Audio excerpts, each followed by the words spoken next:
What's up everybody and welcome back. I hope you're doing great because I have a very relaxing recommendation for you today in Nananana, which is being made by Yukimori Nene. It's 6 chapters and is a comedy romance slice of life school life about Momose Yuichi, and it starts out with a monologue of him realizing that he has started to stare at his childhood friend because for some reason during the start of middle school, him and Fujino Sumi stopped walking to school together and now barely talk. And for whatever reason, they continued on like this until high school. But now, for whatever reason that Yuichi doesn't even know, he started looking at Sumi again and asking himself why they drifted apart. Yuichi is given the perfect opportunity to reconnect with her though, because his mother ran into Sumi at the supermarket and invited her over for dinner because, like in typical manga fashion, she's living by herself since her parents got transferred. So while Yuichi's little sister Chihiro is excited for Sumi to come over, he has a little trepidation with it since they don't really have a relationship anymore. He's a little excited she's coming over though, because he immediately starts to clean his room just in case. And while he's cleaning, he finds a photo album of the two of them from when they were younger and starts reminiscing about their friendship and how different they were then to now. But when Sumi finally arrives, all they can muster up to say to each other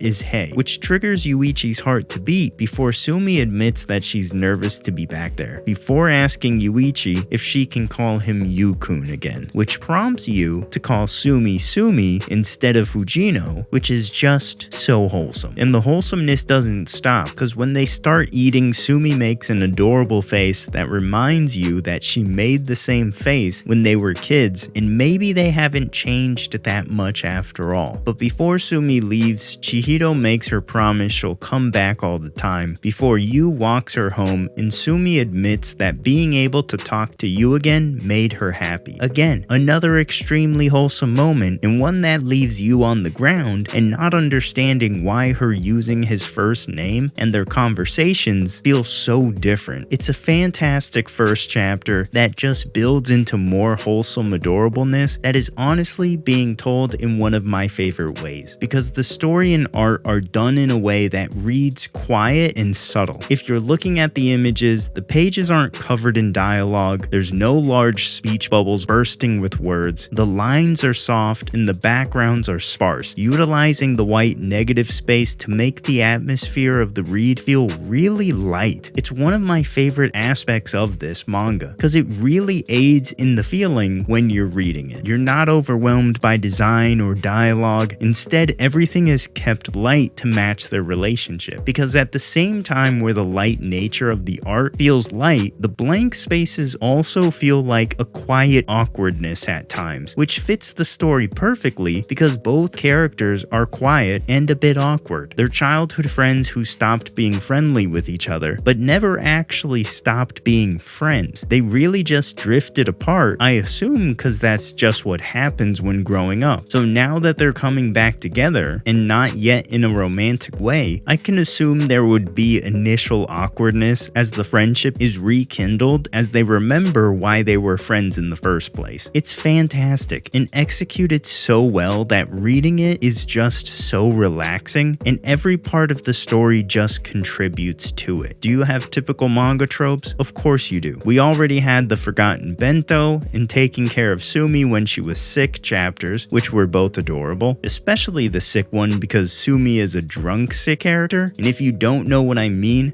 she basically acts drunk while sick. That reverts her personality back more to when she was younger, which means she acts bolder and needier, which is so wholesome and adorable. It has been a fantastic read so far, and it doesn't seem like there will be any drama portions to it, which is peaceful with romances, cause I don't know about you, but the typical misinterpretation, stupid fight thing we get can get a bit tedious tedious at times, especially when you're in the mid-chapters of it. I don't get the sense that those classic conflict tropes will be in this, because it doesn't feel like it would match the stories or characters. Cause Yu is a normal guy. We don't know about his academics, but he doesn't seem like a dumb guy. He does seem like he may be a little oblivious and hard-headed to his own feelings, so that may be a downside to his character, but so far, neither of those things have come up yet. So far so good with him. He is a quieter, passive kind of character though, which I don't mind because Sumi is the same way. She's quiet and passive, seemingly borderline loner, but I don't think she is. At least it hasn't been said that she is, and we are introduced to one of their mutual childhood friends, Shiratori Erika, in one of the chapters, who was going over to Sumi's house, so we know she at least has one friend. We don't know a whole lot about Sumi though, but both her and Yu are the pretty typical quiet character archetypes. Erika isn't. She's a gal, but she's only in one chapter, so I can't tell you much about her, other than she does have a Charlie Brown call-out moment, which I love. There is also a fourth friend who makes up their Nananana group, but we haven't been introduced to him yet. Regardless, it's a fantastic, wholesome, and peaceful manga that I think you should definitely pick up if you're tired of the hyper-energetic gal romance stories that are everywhere. I'm not tired of those at all, but if you are, I can understand. The releases so far have been twice a month, so hopefully that trend continues, because reading it is like a breath of fresh air. If this seems interesting to you, check it out and like the video and subscribe to the channel. And if you want more recommendations, check out the Why You Should playlist linked below. Other than that, I'll see all of you in the next one.